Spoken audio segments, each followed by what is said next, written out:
اے آل یعقوب، میرے وہ احسان یاد کرو جو میں نے تم پر کیے تھے، اور اس اقرار کو پورا کرو جو تم نے مجھ سے کیا تھا۔ میں اس اقرار کو پورا کروں گا جو میں نے تم سے کیا تھا، اور مجھے سے ڈرتے رہو۔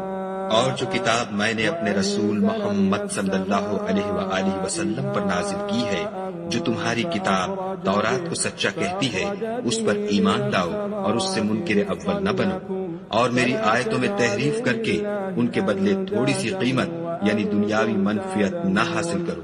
اور مجھے سے خوف رکھو، اور حق کو باطل کے ساتھ نہ ملاؤ، اور سچی بات کو جان بوجھ کر نہ چھپاؤ، اور نماز پڑھا کرو اور زکوٰۃ دیا کرو، اور خدا کے آگے جھکنے والوں کے ساتھ جھکا کرو۔ یہ کیا عقل کی بات ہے کہ تم لوگوں کو نیکی کرنے کو کہتے ہو اور اپنے تئیں فراموش کیے دیتے ہو، حالانکہ تم کتاب خدا بھی پڑھتے ہو، کیا تم سمجھتے نہیں؟